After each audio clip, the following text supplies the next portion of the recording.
All right, everybody, man. Welcome back. It's been a minute, been going through a lot lately, but welcome back to Keeping Weight Off. This is episode 8. I know it's been a long time between episode 8 and 7, but I just want to, before I really get into introducing my guests and get into everything, man, I just want to just say something positive for the people back home in Lake Charles, Louisiana. We were affected, by Hurricane Laura, and there's a lot of people nationally don't know about it, man. And it was devastating because I'm part of the many that lost everything. I lost my apartment. Some people had it worse. They lost their lives, and they also lost houses. So if you in a community and you have somebody that evacuated from Lake Charles or anywhere in Calcasieu Parish or anywhere in that area that was affected by Hurricane Laura, man, it's okay to just say hello or just talk to them, man. You don't have to give them no money. You don't have to donate nothing to them. Some people just need to talk, man. That's traumatizing for some folks. So, you know, we gonna shake back. Lake Charles, Cameron Parish, Alexandria area, everywhere that's affected, we gonna shake back, man. So now I got that out the way. Episode 8, man. We talking about losing emotional baggage while on your weight loss journey. But it's a twist to it because not only do I have people that's close to me, I have it's a guy versus girl thing. So you're gonna get the guy's perspective, but you're also gonna get a woman perspective on this deal. So hopefully it'll help y'all out. This journey is not for the faint of heart, and it's not easy. It's more than just physical, a physical thing. It's more than just losing weight physically. It starts from the inside out. And I truly believe that. And emotional baggage, getting your spirit right, the spirit journey, your walk with Christ right. Also, mental health is very important. That is probably the most important thing when losing weight is mental health. Is your mental. So without further ado, I'll start inviting my guests because I feel like I'm rambling. All right, first, I'm gonna introduce the Brody, man, because he on my side. You know, Sean Andrews, that's my boy. We work together. Say something to the people, bro. Hey, what up, y'all? I mean, it's Sean Andrews. Hopefully we can get some stuff accomplished. Ain't too much back and forth, but what's up, y'all? All right, man. Next, we got. She also has a podcast. I'll let her introduce her podcast. But she's from Houston, but she's from Salford, but she claimed Houston. I'm not gonna do it like that. We got Miss Terry. Wow. Okay, so you starting with the shade. Okay, so I am Taryn Fontenot. I also have my podcast called Oh You Black Black, where we break generational curses. And I'm just ready to hear what they got to say. He already started with the shade, so we're gonna see where this goes. Mossville in the Let's see where house. it goes.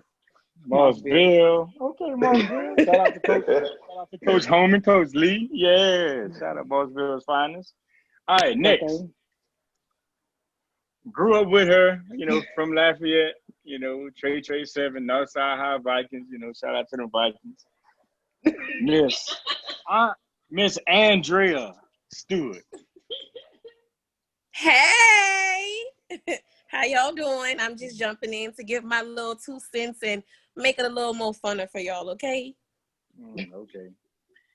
And last but not least, somebody near and dear to me, my little sister. Oh, Miss LaQuandra Thibodeau.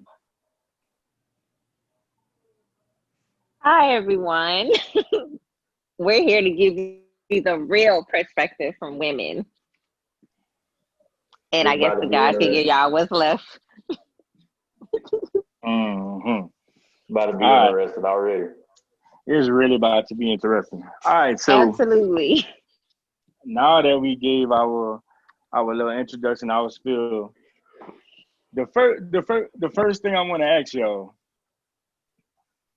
when you're on the journey, your weight loss journey, is it easier when you're dealing with someone or when you're single?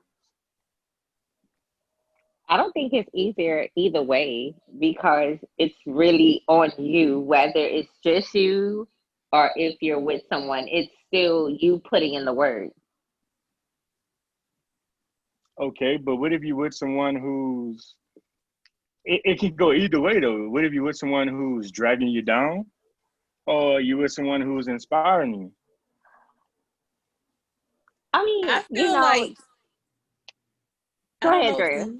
I don't know, T, because I feel like if you with somebody that have your back regardless, then it could be a positive thing because sometimes on a weight loss journey and a mental health journey that's combined, you having somebody that can stand for you also helps you build your enthusiastic persuasion to want to make everything better, to make you want to be pushed, to make you want to have that adrenaline that you need because you know somebody else is saying, hey, I'm watching you, you're not doing what you need to do to be on the right track to help yourself get better. I feel like it's a good thing because if you're by yourself, then it takes longer sometimes for some people who needs that extra push. Right. Okay. Anybody else would like to chime in? I feel I like, kind of oh, agree. my bad. Go ahead, Taryn. No, but I kind of agree. I feel like your journey is your journey. So whether you have someone or not, it shouldn't change your perspective on where you want to go, and it shouldn't change your goal. If you have someone that is an asset to you, that's great. But your journey is ultimately your journey. So your burden is not someone else's burden. That's your burden to take care of. So I think whether you have someone or not is irrelevant. Yeah, I You mean, know, I agree with that as well. Like, only thing I can add to it basically is, I mean, sometimes whether you single or you do have somebody with you, it can be a little motivating factor. I mean, I ain't gonna lie. Like when I just got a breakup or something like that, I work my hardest to get in shape, try to occupy my time, and plus, I'm trying to make my ex jealous. So it can be and some that's real. motivation too. Yeah, That's real. They check you on Instagram and you wanna flex a little bit, so it's a motivating factor too. straight up.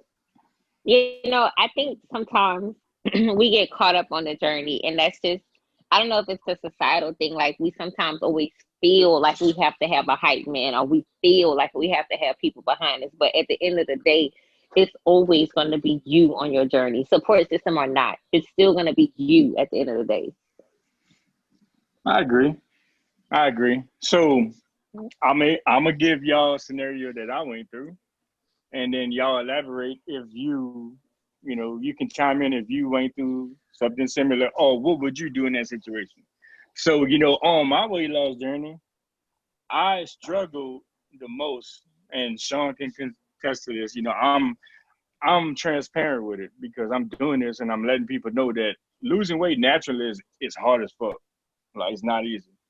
It's easy to, and I'm not throwing shade to anybody. If that's what you want to do and get the surgery, by all means, if that's your only route to do, then do it. But losing weight naturally is hard as fuck because there's so much shit you got to do. Like life hits you, bills, work, etc.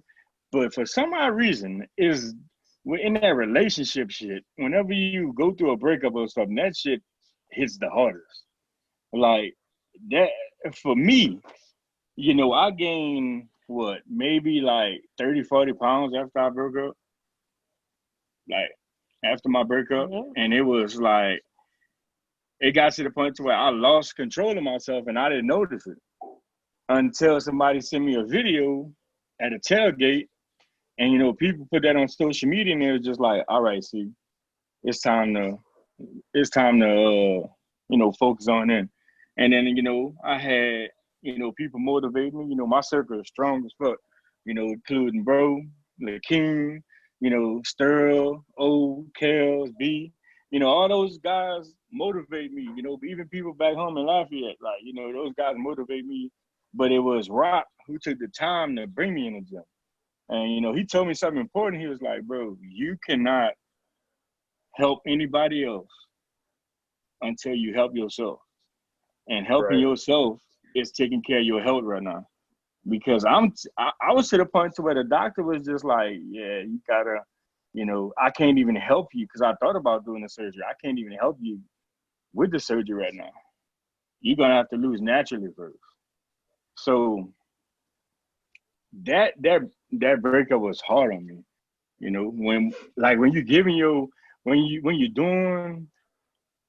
When you're with somebody for so long and all that shit just go to shit, like, and granted, I'm gonna be honest and I'm gonna put it out there, I broke up. I broke up with her. So some people can say I caused it on myself, but hey, I did the breaking up. So chime in on that. Like, have y'all experienced that where you had that breakup, or even if it was a situationship, with somebody you really wanted to be in a relationship with, and they didn't give you that satisfaction of being in that relationship with them, and then you started to gain a little pounds. How y'all dealt with it? Okay, so here's the thing, and this comes with self-growth internally. So what you just described is emotionally eating. With emotionally eating, you have to figure out what your triggers are. And once you face your triggers, then you have to know how to navigate your triggers, because they're not going to go away. It's just part of your personality and what triggers you and what turns you into somebody that you're normally not. So with that being said, if you knew that you were going to break up with her and you knew that was going to be an impact on your mental health, I think you should have prepared for that more, so you wouldn't have had like that down spiral, because that was obviously a trigger for you. And with that trigger, you began to eat more emotionally, uncontrollably. So I think you should have mentally prepared more and then did the breakup. I agree. And, my therapist said the same thing. And I started going to therapy. By the way, guys, we could put our pride to the side and hit therapy, man. It is really helpful. It'll help us in the long run. Don't take my advice for, just go and talk to somebody, man. It's real helpful. Anybody else? I've been there before, especially coming out of the relationship with my son's father. We had been together for almost 4 years, and it was a very toxic relationship. And when I ended it, I think most times when we think about a breakup, we're like, oh, we're liberated, we free. We don't think about the impact that's going to happen after that. You don't think about the emotions that you're going to experience. And so in the course of the year, at least a year after that, I had gained a lot of weight from emotional eating, and then like the stress of being a single parent and being a full-time graduate student. And by the time I looked up last year in August, I was like, oh, I'm a little heavy. And when I stepped on the scale, I had literally reached my pregnancy weight without the baby. And so, I remember looking at pictures once I had started working out, because I just was like, that can't be me. And I asked my friends, like, why didn't you tell me I was gaining weight? And they were like, girl, we didn't care. So I don't think sometimes we really look at ourselves, but looking at those pictures, I was like, I was fluffy and unhappy. So I'm glad that you mentioned the relationship with your ex and your child's father, because I have a very similar one, but it was the opposite. So when I was with him, it was a very toxic relationship, and I was very depressed, and I dealt with postpartum. So I was emotionally eating, and I didn't really have time to myself to actually build mentally, because I was always doing something, and I was always consumed with him or my daughter and being a new mom. But once we broke up, like that's when I started like working on myself, mental health, physical health, losing weight. So when I broke up with him, that was very liberating. Like I felt like, okay, now I could get back to being who I was before I met him, and like I can get out this moo because I ain't no housewife without the ring no more. Like I was totally opposite. So when you drop that emotional baggage, it's like you that's it. Drop the emotional baggage and work on myself. But sis, can I say when you expressed it just now, that smile said everything, okay? When you said liberating, you liberated me just now. Let me let you know, okay? But let me bring it to a even more real situation, because let's go deeper than a breakup. Let's go to a divorce, okay? Because I've been there. So for me, for a divorce, when I went through my divorce with my ex-husband, my emotions, I can tell you, was all over the place. Mind you, I was 20 years old at the time. I'm currently 31. So then I was 20 years old when we were going through our divorce, 21 by the time it was final. So getting married so young was one thing. Having a baby at 17 was another. So the amount of confusion, the amount of not being able to understand what was going on, but making myself have to actually go through the process because I had no choice, was totally different. So that type of emotional stress was completely something that you can't even prepare for. You can't even go talk to a shrink for that, because you don't even really know how you're going to feel tomorrow, because you don't really understand divorce at that age. So for me, that one wasn't so bad as far as emotional eating, but as far as mentally, when I tell you it was the worst place, and LaQuandra can attest to this, it was the worst place I could have been in my life. Like, to have the effect that it did on me emotionally, physically, and mentally. Like when I say I was so done with the world, I didn't know how to process a lot of things because so much was going on when I thought that everything was okay. So for me, no, I wasn't emotionally eating. I didn't want to eat because I'm stressed. I don't know what's going on. I got to figure everything out. Granted, he was a few years older than me, so he had it a little more planned out than I did, you know? So I was always, I'm going to follow his lead. So that part wasn't as bad, but the emotional, the physical, the mental, the spiritual, all of that was all over the place for me. Eventually, you know, I got back too, but I was never 100% myself. So, you know, years later, when I had my second child, 9 years later, you know, in that relationship, which was with a different person, her father was killed. And not being able to say we broke up and say, oh, he died. Now, in that instance, yes, I was emotionally eating. I was mentally distraught. I was completely lost. You know, so that part for me, yes, I never was able to come back to myself. I've never been over 195 pounds in my life, and I'm 5'7". So I've always been a certain size all my life, you know. So when I recently, in 2018, I went to the doctor because I wear glasses. So I went to the doctor and they told me, hey, you know, you have a tumor behind your eye. I go to a neurologist and they say, hey, you need to go see an eye specialist. I go to an eye specialist and they're like, hey, the fluid is building up behind your eye. We think it's because, you know, you may need to lose some weight. At this point, you know, I didn't want to hear that because I'm still, this death was in 2018. It's only 2020. So it's fresh to me. I have a little bitty baby. I don't know what's going on. She was 2 at the time. She's now 5 though, but she was 2 at the time, you know, so everything was confusion to me. So with that being said, I had a tumor behind my eye. I wound up them telling me, you know, maybe it's because of your weight. I've never been over 195 in my life. I'm 5'7". These people say, well, you're 230 pounds. I'm like, what? I ain't never been that big in my life, but I had never been on a scale because mentally, I'm not there. I'm not thinking about that. I'm not looking for that. I'm not worried about that. I'm lost. I'm completely lost. It's nothing you can tell me. I'm going day by day because I see 2 kids looking up at me like, Mama, what's next? So I'm lost.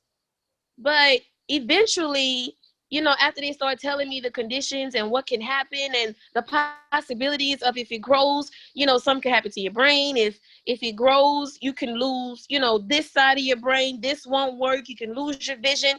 I caught my head. So, I'm going to say since last September, everything has been different from me. So you telling me I'm 230, now they're telling me I'm 199 pounds. I'm grateful. I haven't had a migraine. I haven't had, to be rushed to the hospital. I had to get lumbar puncture stuck in my back where I couldn't go to work for 3 days at a time. Like, it was horrible for me. And I knew then, okay, I need to get myself together because mentally I'm not here. I'm just going day by day because I have kids. Physically, I'm not here because I'm gaining all this weight, and now it's affecting my body completely to where if I don't get it under control, it can be even worse than, losing my sight. Then is emotionally because I'm still messed up over, okay, I just lost this man. Now I have to raise another child by myself, so it's a lot that can take place. But for me personally, on my journey, I really had to get myself together to say, hey, let's stop worrying about the ex-husband because he ain't the problem. Let's not worry about what happened with your daughter's father because you could not control that situation. You weren't there. It's nothing you can do to change that, but continue your journey and better yourself. So that's what I had to do for me in order to go down to the size that I needed to be to stop these headaches. Because when I tell you, the migraines that I was having was so bad that they had to pull fluid from my back just for my head to stop hurting is ridiculous.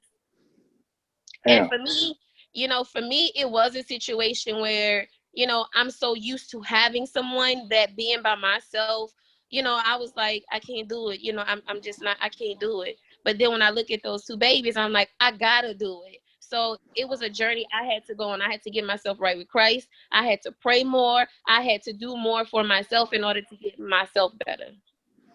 That's what's up, Dre. That's what's up. What you got, bro? I mean, I can't really answer this one because I never really had any issues when I was in a relationship or a breakup. It was more like my weight gain usually came with work, and the stress of work and just being busy and trying to figure out time to lose weight. So mine really, I can't really comment too much on that one. Well, let's jump in that subject because we chop it up about that daily. I'm about to gain weight with this virtual teaching. Right. I swear to God. Ain't got nothing but snacks, man. Yeah, I'm stressed out. I'm stressed eating with them kids on Zoom. So- Y'all eating on me. So let's talk about that, bro. Let's talk about, work. Because so my doctor and my trainer put me on something. I think it's called cortisol. I think that's what it's called. Cortisone shots. But that's something that releases when your body's stressed out. And your body is tempted to gain weight because you're stressed out. And just like Dre, I didn't go to the doctor back in the day. 2000 and what? No. What, 2000, maybe 2018, bro, is when I finally started going to the doctor on the regular. Yeah. And that's whenever like that. That's when I was at my heaviest, but having it hard to sleep at night, people are afraid, like, bro, you need to go get checked, bro. Like, you just like family members not gonna sugarcoat it for you. They're gonna be like, you go to a family function, they're gonna be like, damn, you big, nigga. Especially a Black family. They don't even they keep it. real. You know how Black families do, like, boy, you ain't never been this big. Like, all that's taking a toll, and then the added stress. That's how you do it. Exactly, the added stress from life. But then, you gotta still provide for yourself and go to work. And bro, and the profession we in, we love what we do, but it can be very stressful at times. So how do you handle the stress, like, and dealing with all that? Well, I can take this one. okay, so transitioning, this fall, virtual teaching is very different from when the pandemic first unfolded because at that time, I think it was more of a free for all. We didn't know where we were going with this. But now in the fall, I'm not going to say there's more structure. It feels a little more chaotic and more demanding. So for me, I noticed immediately my anxiety was through the roof. I'm not sleeping at night. And so what I've started making myself doing is like on Monday, Wednesdays, Fridays, I literally will wake up, I'll set an alarm for 6:15. I'll drop my son off with the sitter early and I have to work out. I'll work out for at least an hour and a half, 2 hours to calm myself down, to at least balance out the stress eating. So that if I'm stress eating, at least I ain't gaining no weight. We're gonna plateau it out. But I make myself work out because I have to calm down. I have to create some type of balance between the stress and I think we on a consensus. I don't think we really like working out, but mentally it's freeing. Like once you do get through it, for me, once you cry through it, you're like, oh, I did it. Here I am. But I noticed I had to make myself work out consistently at the same time, hard to at least stay in the game mentally. Yeah, I know. Before I hand it over to Sean, I know for you, bro, and I probably didn't tell you this. You helped on the weight loss journey more so whenever you put me on intermittent fasting, because you was the Right. first person that told me about it. When no, nobody, everybody was just talking about like keto and all that other shit. And then I was looking at your crazy. I'm like, bro, you waiting 12 to eat? Like you tripping? Yes. I But might pass then out. I might pass out. Yes. you definitely, bro. I would pass out. I It give you. works. It It really works. works. That's what along with rock working out, that trigger. I'm looking at That y'all. trigger. 12 o'clock. That So trigger. wait, are y'all working out on an empty stomach? Because y'all really want to send me to No. Jesus. I need a snack or No. No. No. something. No. No, no. No. Huh?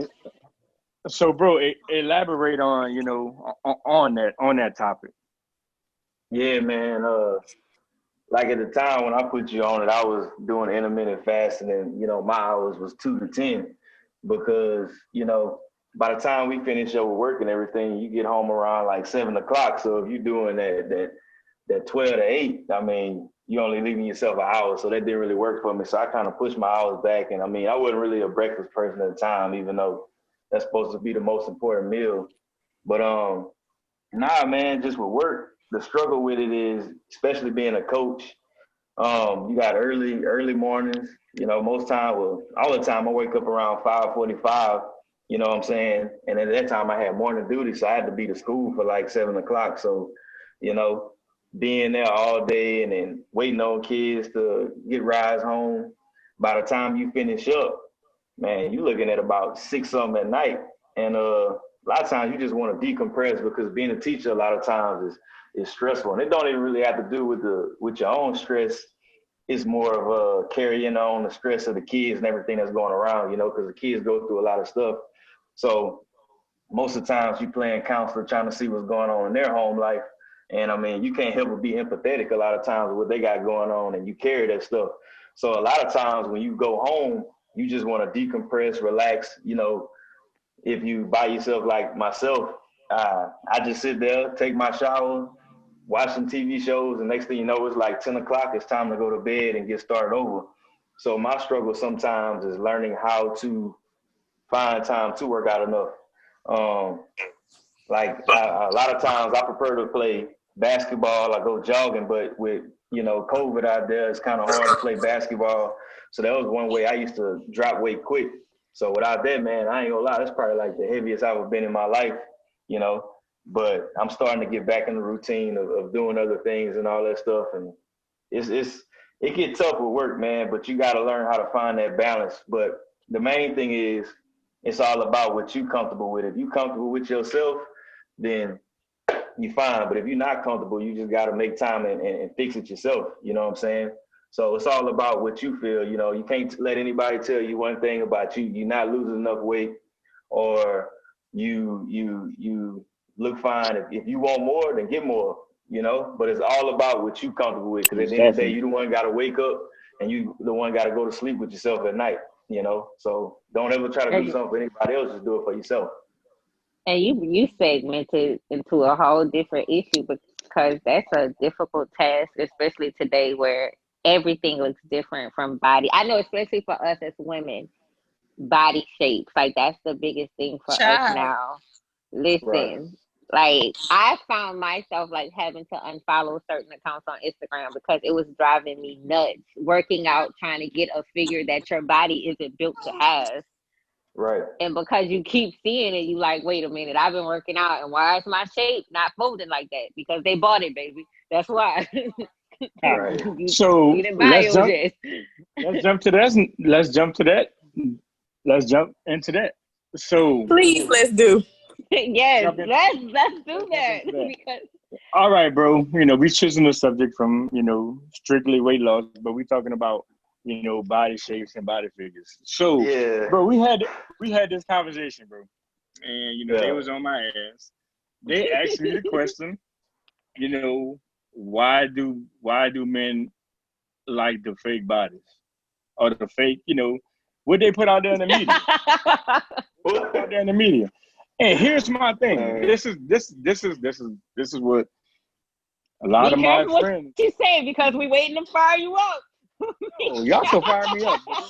This is what a lot of my friends in my circle have told me, and this is how I feel. That shit is eye candy. It's what you see in porn. It's what you see if you've seen a porn. That's what you see. But that's not a wifey material. But that's not the message that is being portrayed in the dating pool right now. Like Exactly. That's not what's being portrayed. But it's not wifey material because although you might have the flashy, even though it might be fake, you might have the big ass and it's you do your breasts and all that. But what about the inside? You might be. I don't want to hear that because y'all don't be worried about the inside. That's why we running ourselves crazy on the treadmill because y'all ain't going after true. the We worried inside. about y'all inside, man. We worried about exactly, y'all inside. bro. We worried about y'all inside. Which inside y'all worried about? Right, they worry about Both the of pink, them. the pink. All of them, man. Every That's way. the inside. Because at the end of the day, all of them the key to your heart, man. So we worry about all of them, man. You know what I'm saying? Like all of them go to the same place, bro. It's just a hole to get to the same place. To your heart, man. What?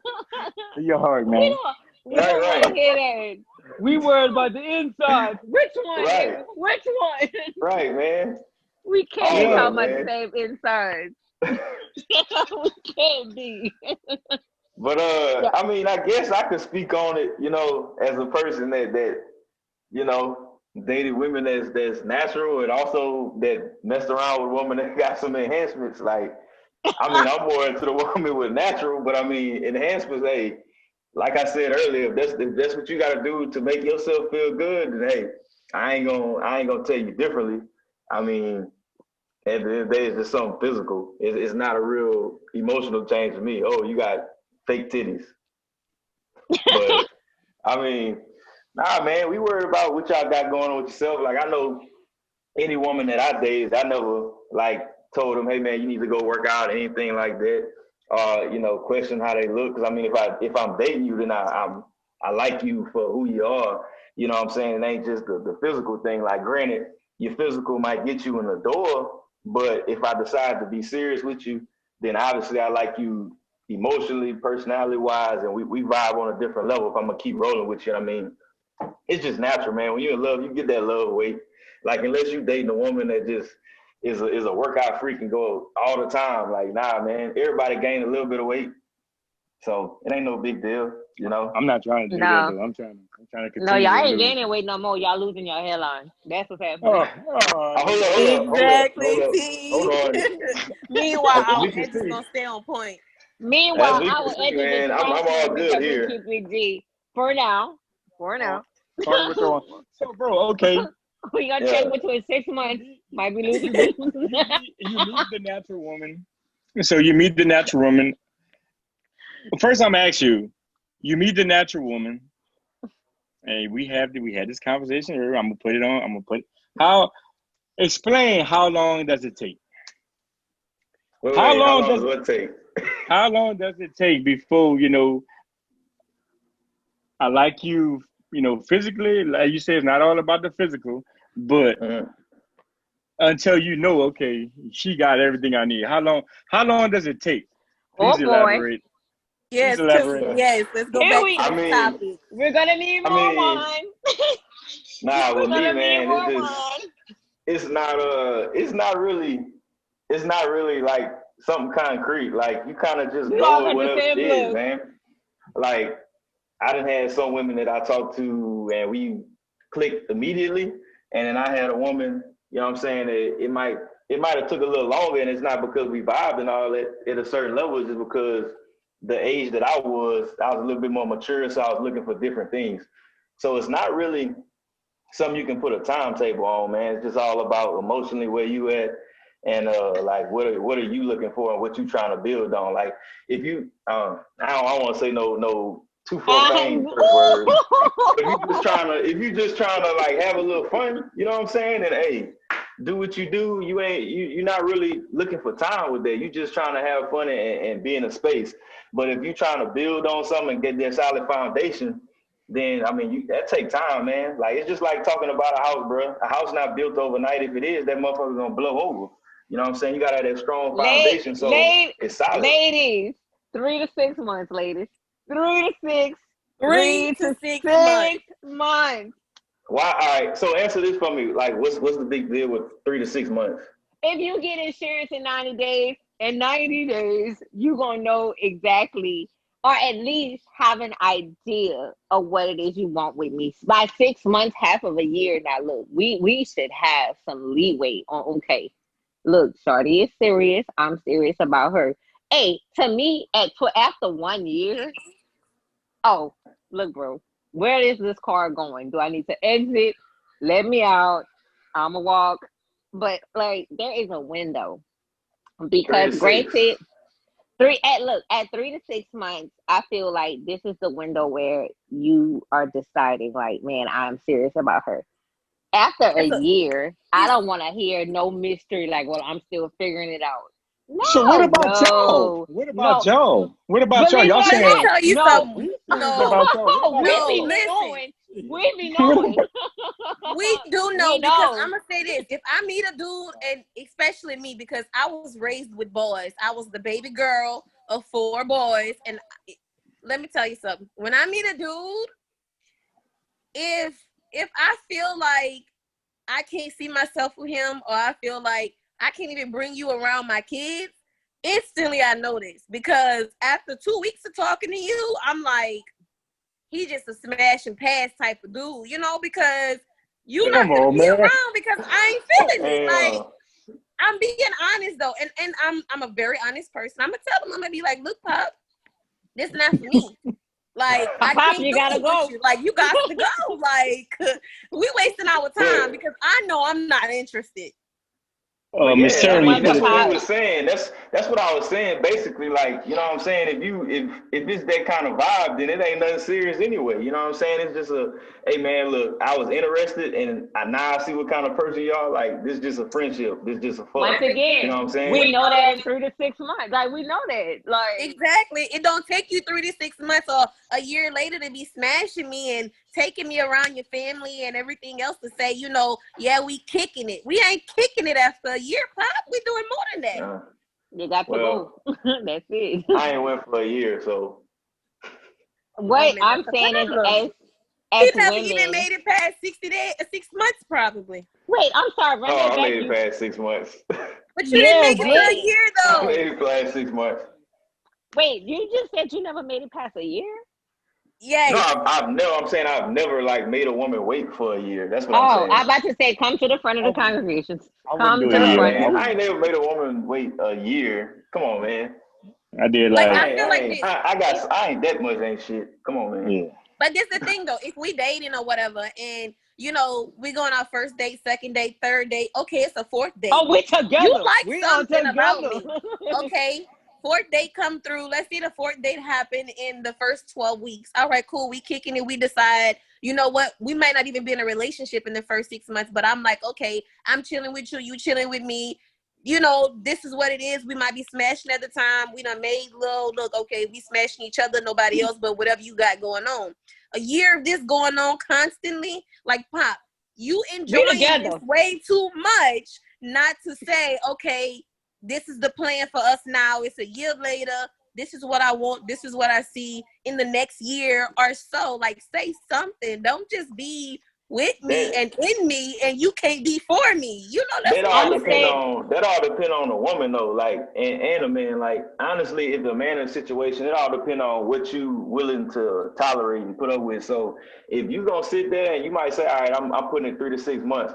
But if you meet this certain person that got you a type of way that you feel like you can go past that, then that's all on what you tolerate. You know what I'm saying? You can't just always say, all right, it's 3 to 6.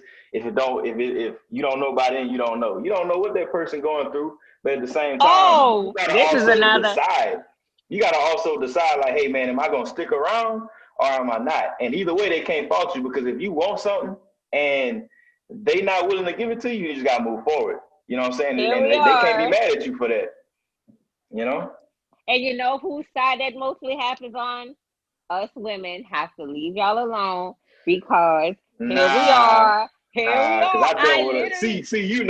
dealt with a woman that it was opposite. I wanted to be with that woman, and she was with the shits, and she prolonged shit. But it's because I allowed her to, and I stayed around when I should have really left. So it's not just men. Like, women do that too. You know what I'm saying? Exactly. Speaking from personal experience. Y'all players too. Speaking from personal experience, man. Women just more slick with it than dudes, man. That's all it is. Exactly. Exactly. No. Don't play the for me. We just play the game how it's dealt. Okay, we playing how it's dealt. Hey, man, you gotta change your cards, bro. I changed my cards around here. Listen, an issue that we are running into with men is the balancing act. As women, we are able to hold the plate with multiple portions, and we are discovering that men cannot hold a plate with multiple servings. It is one at a time. Wait. What you mean by men can't hold? All right, elaborate and explain what your plate is, because I'm a guy that can hold a lot of stuff on my plate. And you might be one of them, but not majority. I'm like that. Right, what's this plate? What's this plate? Let me know what's this plate. Yes, he did. I heard a pause. He was like, I'm one of them. No, Pop. What's all on your plate? Man of many talents. A man of many talents. So I can. All right, see what they said. What's on this plate, bro? Because I feel like I okay, bro. This is what they're trying to say. You tell them, Peter. You tell them. Okay, so the scenario we are running into with men is, as women, we are multitaskers. We are able to function in a relationship or a courtship, balance our career, balance motherhood, balance our own journey, all in one. What we are discovering with men is that tunnel vision. I need to focus on myself, but I'm going to come back for you. In what world? And we are running into men that's like, look, I need to get X, Y, Z. And that's all I could see right now. And we're like, that is so unrealistic, because that's not how life works. There's never going to be a time in life where I'm going to focus just on one thing in the hopes of all of this falling in place so that I can go and do what I really want to do. And then to put wait, before you respond to that, before you all right, because I'm about to get her. Before you respond to that, hold on. I'm about to get her. Wait.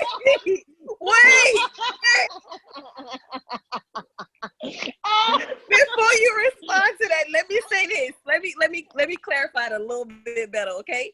All right. If we meet a man and the man is into the relationship, but at the same time is saying, I'm into the relationship, but I gotta put you on pause because I gotta focus on this, and this.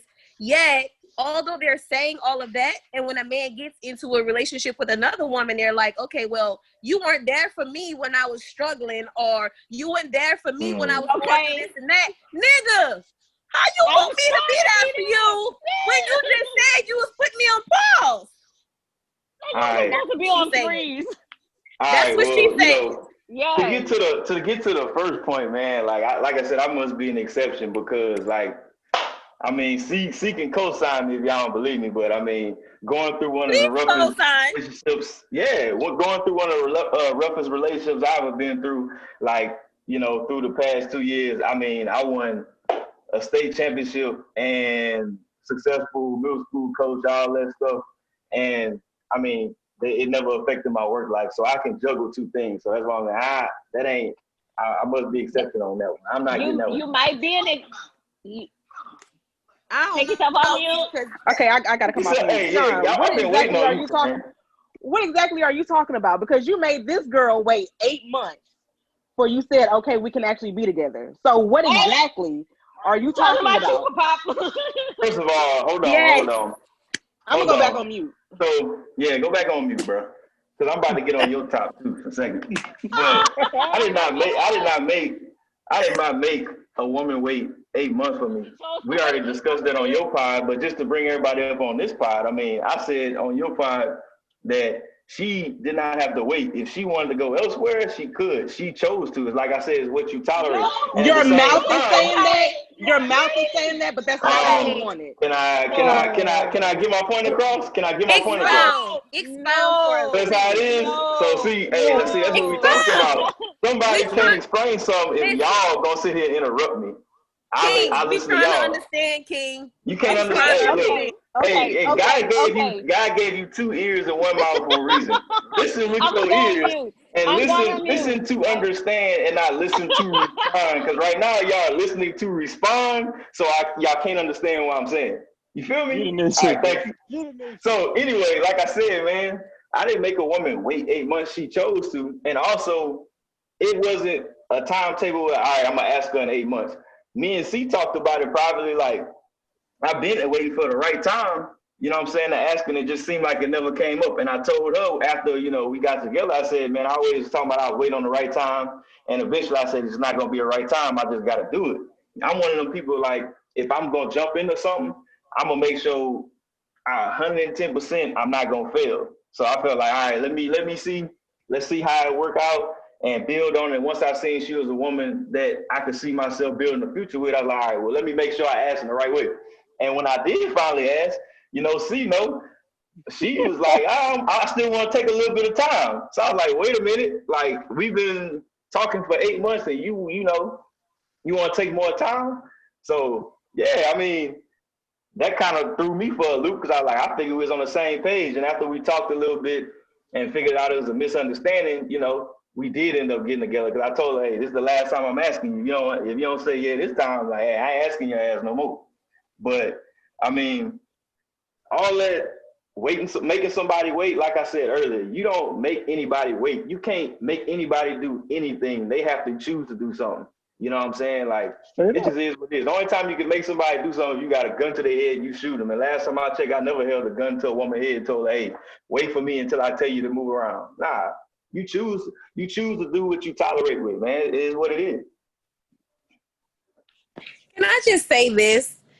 Even though I understand what you're saying when people choose to do what they tolerate, you know, for some people it's soul ties and they don't know how to let go of a person.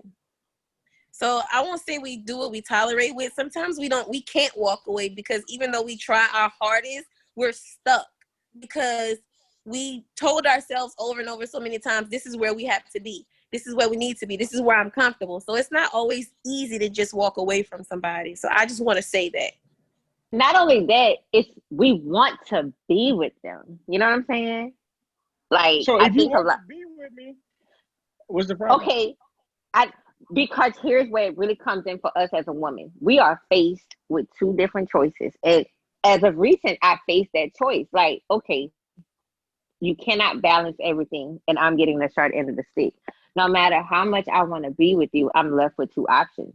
I can sit there and get the short end of the stick, and I'm the one that's going to suffer because you're not meeting any of my emotional needs. But you want me to pause for you, you want me to wait, you want me to be patient.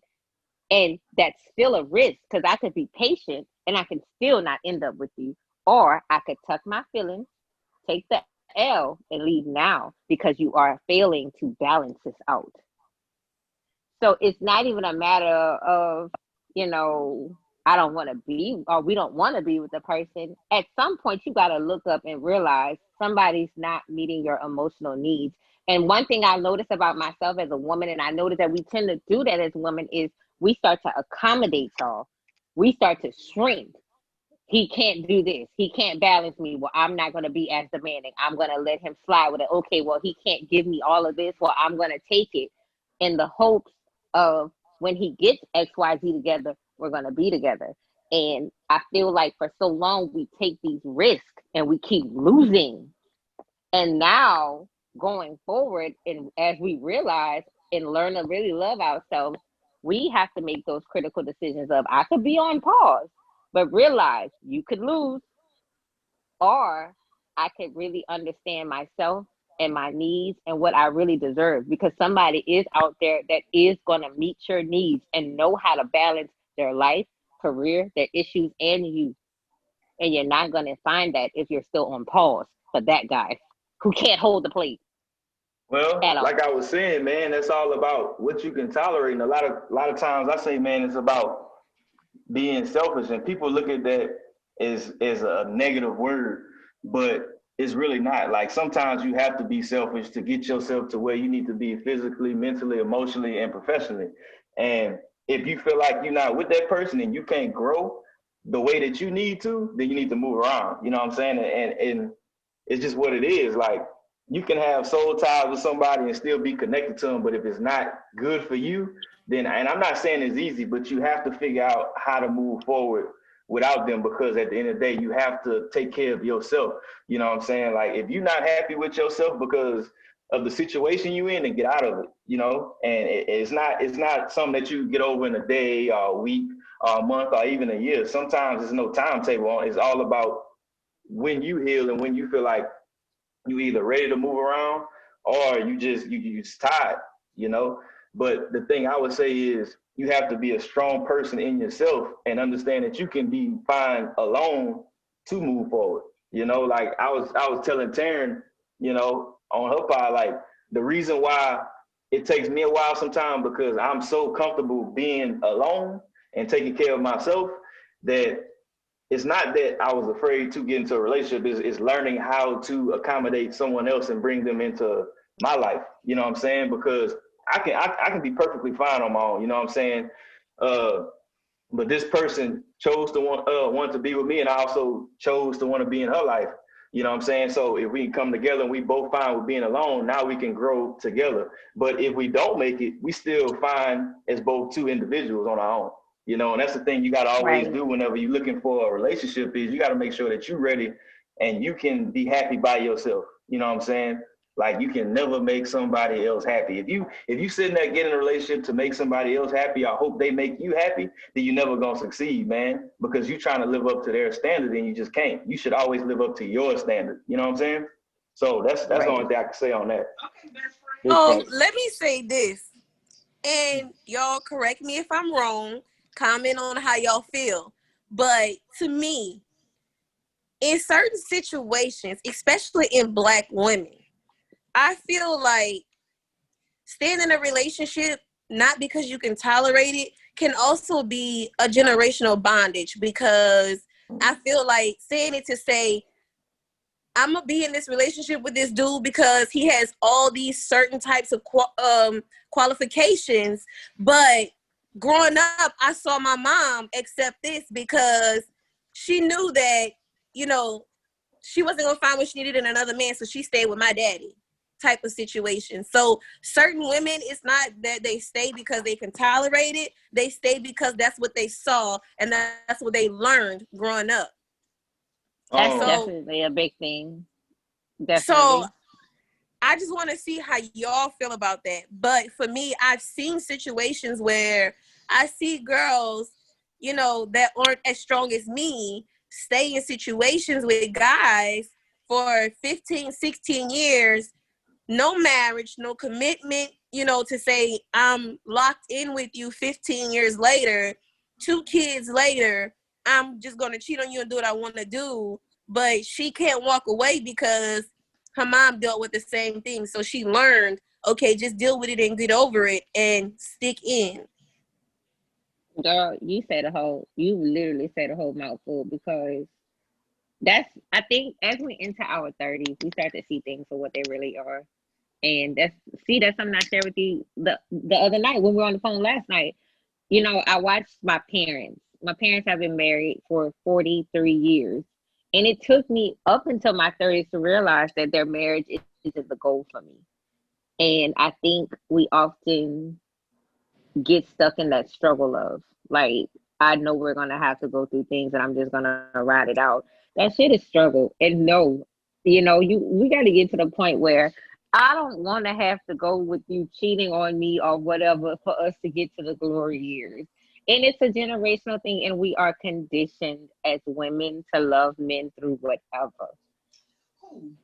And we're like, Taryn, I feel you, sis, because I said they may not be as strong as me because the type of female I am. I gave you one chance, second chance, your third chance, I'm out. It's no more chances after that. I'm done. You can't tell me nothing. I don't care. Husband or not. Ask my first husband. I walked away. Second husband, wherever you at, if you watching this right now, 3 strikes, you out, Pop. It's no more chances after that. I'm done. No chance 15, no chance 16, no chance 5. I'm bye. I love you. I will love you from a distance. Deuces. Okay? I got to go. I'm not my mama. Okay. When I say condition, we see it. We see it so often. And I know for me, and like I said, my relationship with my son's father, it mirrored a lot of what I saw with my parents' marriage. And so, you know what I'm saying? I felt like, oh, well, you just weather the storm and we'll get to the other side. And by the time I hit 29, I was like, fuck that storm, dog. I'm leaving. I'm about to get an umbrella. I'm gonna walk. And I'm looking for the beach. It's literally, I think it's really like a generational curse thing. Like, it just kind of gets ingrained in you, and you have to break it and be like, nah, I'm not taking that. I'm not a part of the struggle of. Somebody is going to see your worth and not put you through 7 different tests before they like, okay, she a real one. To chime in, my therapist, and this personal, my therapist, but I'm transparent. Me and my therapist talked about the generational curses. And ironically, I'm more, even though I'm a daddy, like I grew up under my dad, I'm more like my mom than I thought I was. Because my mom has she had, when she was younger, she had a bad case of the fuckets. And that trickled down to me when my dad passed away, because I hated my mom.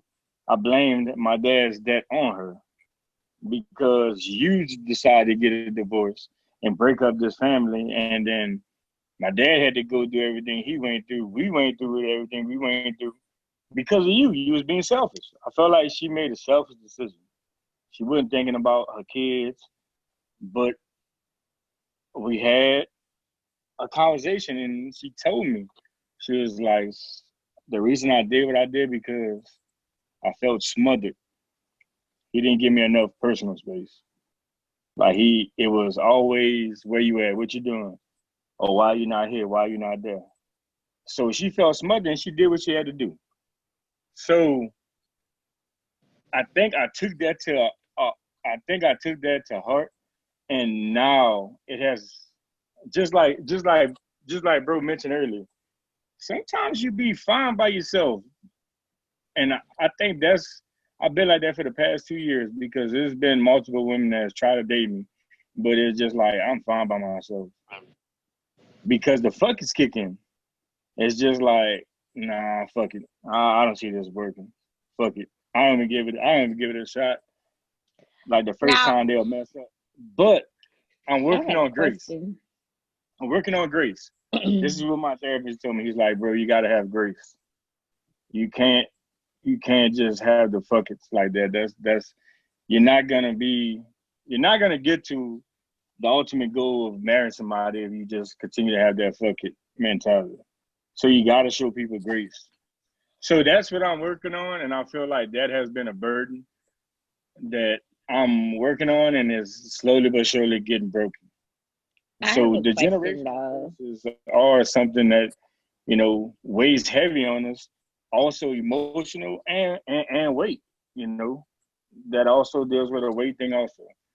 But yeah, I just wanted to put that in there. Now that makes me ask a question. Do you feel like your case of fuck is actually became like a vulnerability thing, like a wall because you don't want to be vulnerable? So it's like fuck it, this might not work anyway, so why try? Because Yeah, that's a part of emotional baggage too, the inability to be vulnerable because you have been disappointed, and that's a yeah. lot of weight. And that's what that's what he told me. He's like, bro, you've been fucking disappointed so many times to where that's why you like fuck it, but you gotta show people grace if you want something in life, you can't just see to have the fuckers. You gotta show people grace and give them a chance. But when you've been let down so many times, that you just what you said. That's why the fuckers come out because you're just like, bro, I don't want to put myself out there. And then you said something to you, and you was just like, my nigga, that's what you gotta do though. You It's gotta do that. and that's all a part of the realization too, because like I said yesterday, for for me, I feel like my 30s, as soon as I turned 30, it was like an awakening. Like I spent the first year of my 30s healing relationships with other people, but then when I hit 31, it was healing myself. And one thing I had to recognize is that I lack the ability to be vulnerable because my mama didn't show me how to be vulnerable. She wasn't like, this is how you're going to be a loving wife, a loving girlfriend. My mom showed me how to go and get it. She saw me crying one time behind one boyfriend, and she was like, never again. You don't cry over no man. You don't need to do X, Y, Z. She trained me to be strong. She trained me to be successful. I probably owe a lot of my success to her. But when it came down to being a vulnerable woman, that wasn't the alley. And so now you realizing that maybe I might be the issue in some of these relationships because I don't necessarily know how to love a man. I don't necessarily know how to be vulnerable with a man because it makes me feel weak. I've been taught to be strong. And that is a part of my own emotional weight loss journey because it's you don't necessarily know how to put down the guard and be vulnerable.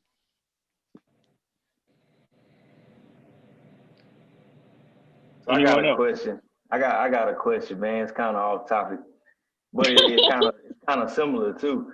You know what I'm saying? Like we've been talking about generational curses and all that stuff, and it's like it's just thinking on it, man. Like as black people, we got reasons why we have generational curses that lead back to our ancestors. So you know, y'all ever wondered, like, man, do white people have generational curses and they got to go through all this? Because you know what I'm saying, like we go through so much, and we always talk about like breaking generational curses of what happened, not just to our parents, but our grandparents and before that, and like just trying to make some of ourselves and trying to get to a place where you just healthy, like as a whole person, mentally, physically, spiritually, you happy professionally, you building up wealth for if you have kids and they can have and you can pass something down to them.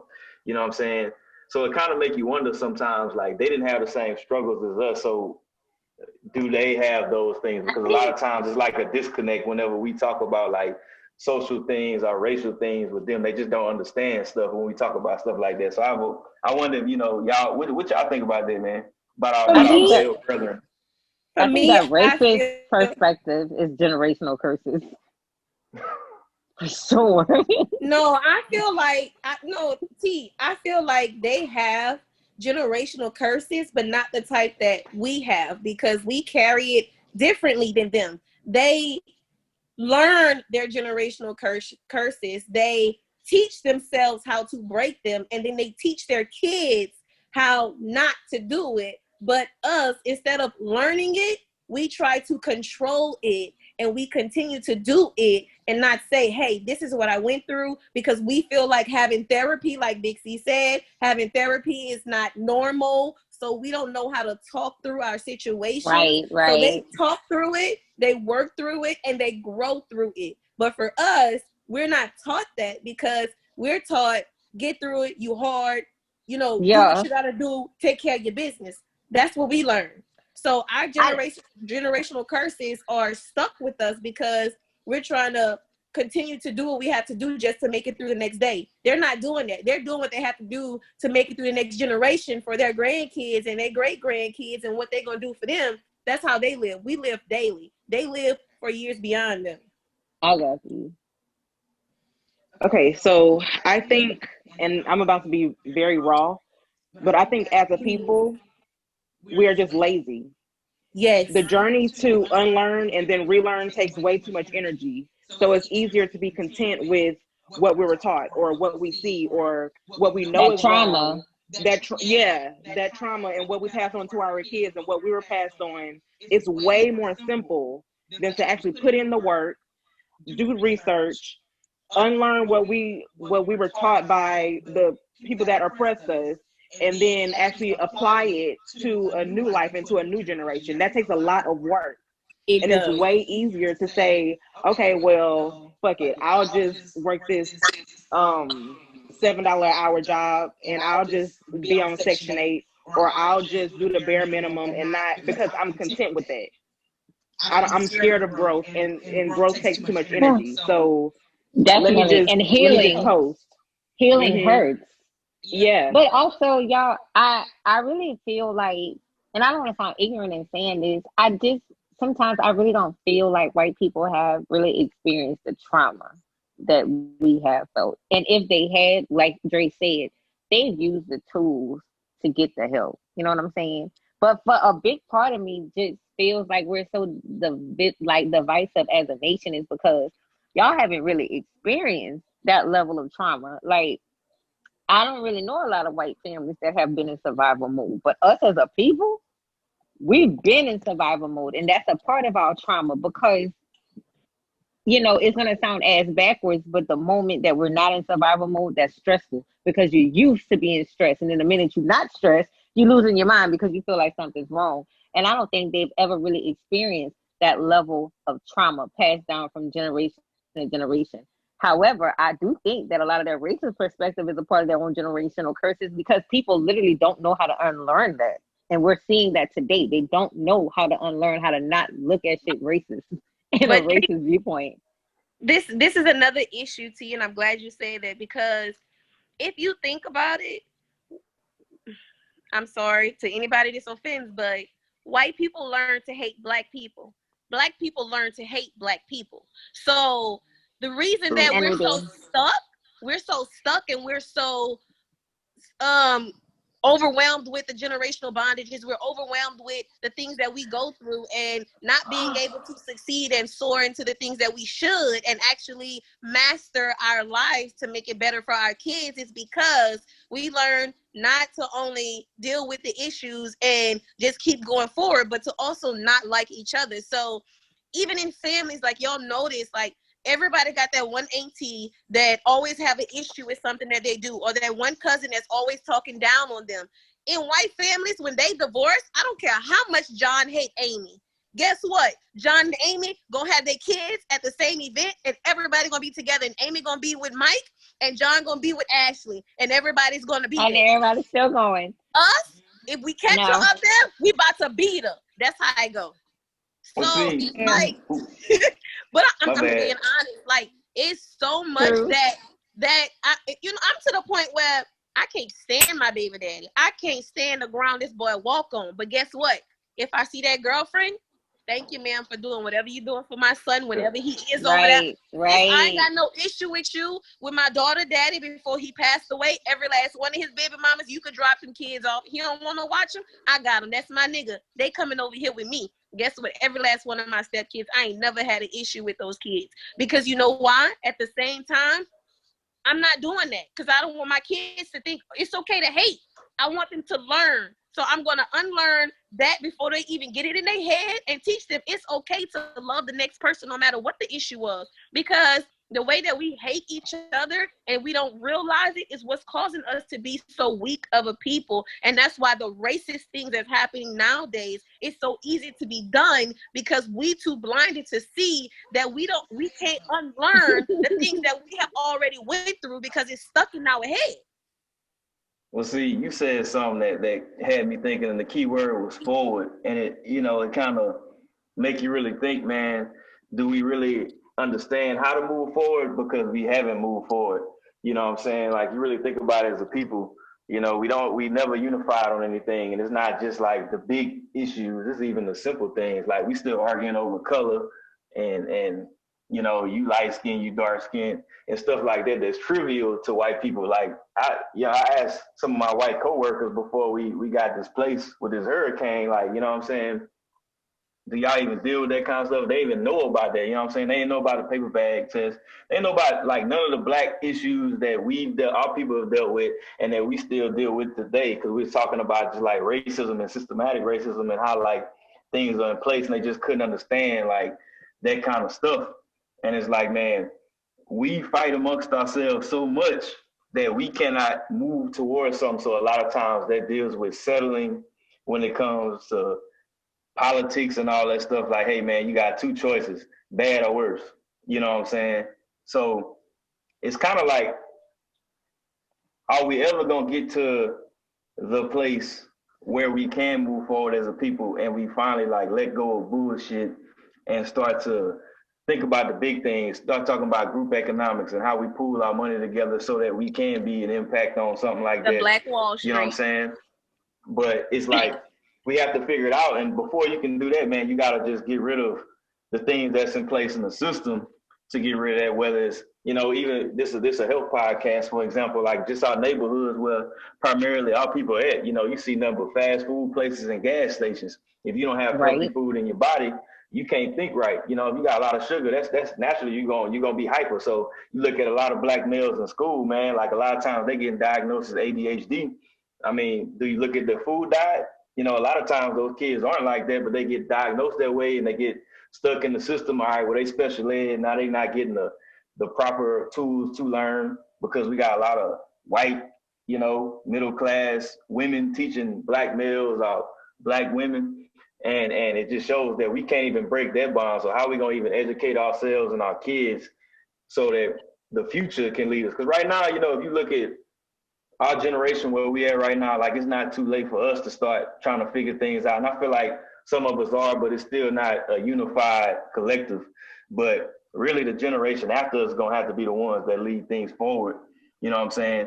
But how do we, as a generation that's currently coming up and starting to be professionals and all that stuff, break those systems so that we can make it to where the generation after us can move forward and lead our race forward in terms of everything, so that we won't have to talk about, like, generational curses no more. You know what I'm saying? So I guess it all ties up into how we break our big generational curse so that the next group, it can be some in the past. And now they talking about generational wealth. It goes back to, like I said, I teach my kids, you don't have to hate them because I don't like them. You don't hate somebody else because somebody else hates them. That girl, you may have a beef with her. Like I told my daughter, she's 5. I don't care what the little girl across the way said in the apartment complex. But guess what? At the end of the day, you're gonna fight. You're gonna talk about it, not fight about it, and get over it and learn how to work together. We don't do that. We carry that hate, and now look what we're doing: shooting each other. Right. So I just starts, even though you're a coach, you can teach your students, hey, this is what you do. It starts with that one person. It takes one person to give you that good example. Because I can name a few teachers that left some things in my mind that one thing did for me that carried me through my life to make it to where I am. Right. And and that's part of the problem. Exactly. No, the part of the biggest part of the problem is the lack of education. And what I really found, this really became so apparent when we really started having the issues around Juneteenth and the burst of people wanting to celebrate. And I had to unfriend a lot of people because we are our own worst problems, because we have a lot of classism amongst Black people. I had friends that were mad at Black people now discovering Juneteenth. then you had people saying, well, it's not my job to educate you about Juneteenth. And that's the problem with us. Like, so many times we get the education and we don't do what W.E.B. Du Bois wanted us to do. You were supposed to get the education and pass it back. But Right. somewhere along the lines with us as Black people, we had that talented 10 get the education and keep it to themselves. And now you have this class system within Black people where you're beneath me and I don't need to teach you. And that's why we have this big old divide within us. And we can't be unified because you got this group of Black people that feel that this group's too ghetto. I don't want my kids at this Black school because this is the hood. And it's just the lack of education as the whole. And then the people that are educated don't want to share those tools. And as a teacher, out of the 9 years I've taught, only 1 year has been outside of a Title I school because that's part of the problem. I need to be teaching the kids that look like me. Exactly. And we have a lot of teachers that don't look like us controlling the narrative that our kids get. And it just keeps repeating itself. Like Sean said, we got a lot of Black kids that get diagnosed with ADHD. And once you're in the system of SPED, it is very easy to get you out, to go to alternative schools, alternative learning centers. And that's where we lose our kids. I will say this, and it's on a different topic. And then, you know, y'all can close by saying something positive because I don't want to go too much over time. Speaking of the lack of education, I was pretty upset when the whole feminist thing was heating up, especially with the whole J. Cole thing. And I didn't know what was going on, but I just seen a lot of hate towards Black men coming from Black women. And, Black men not shit, they don't protect us.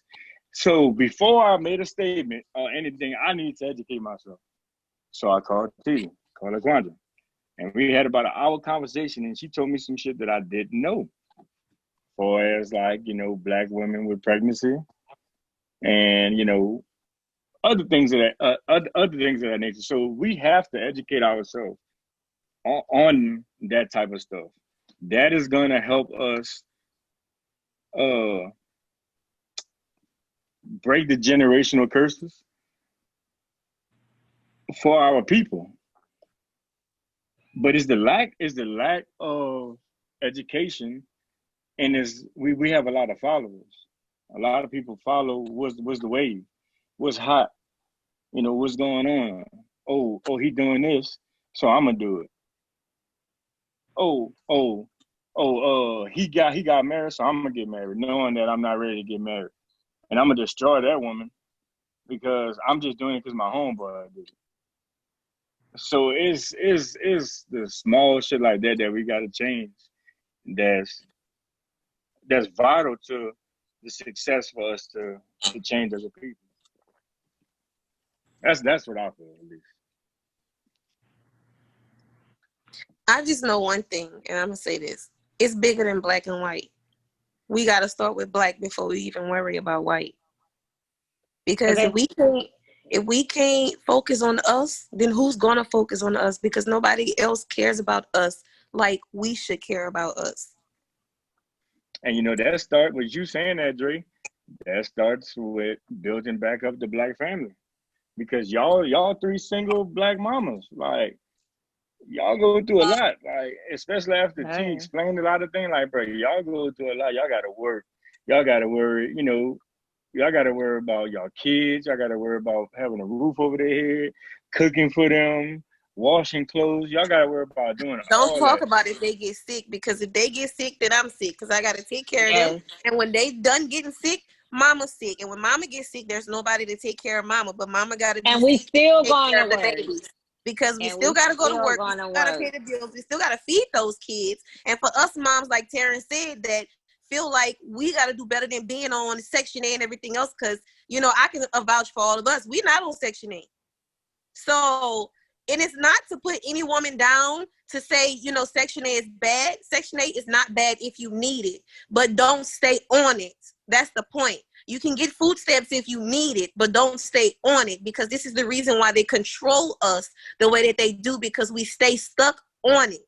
You have to get yourself off of it. Make better for yourself. Do better for your kids. Show them that it's not necessary to live for what the government can give them as a handout. Do better.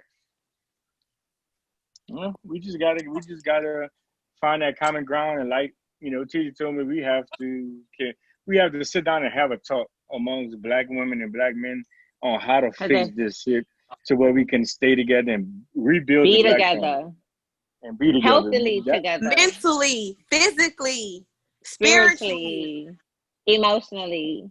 Like there is such a big disconnect between Black men and Black women. And they don't have to be that way. And that's the strength that white people have.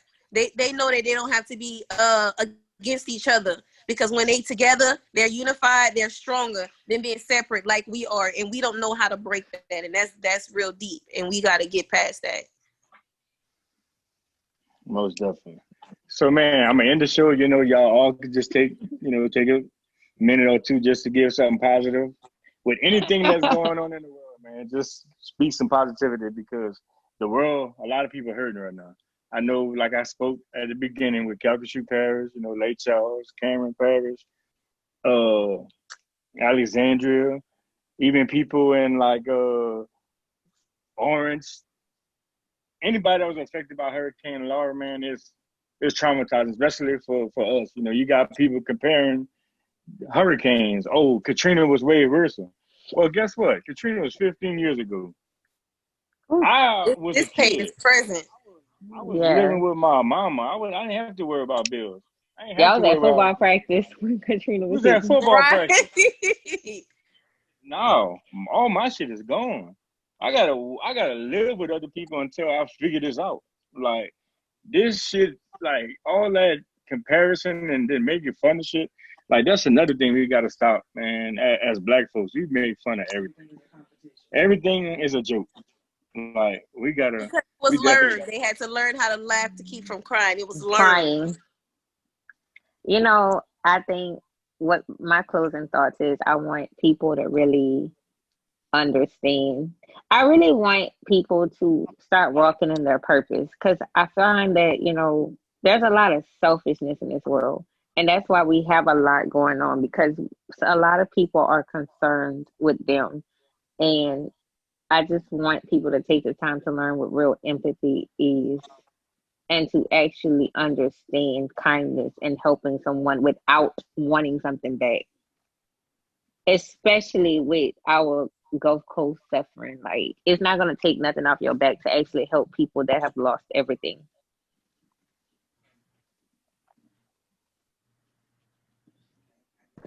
Yes. Okay. So I am going to end it on a different note. I'm just going to speak from a personal perspective. Self-love is it sounds cliche, but self-love is really the best kind of love.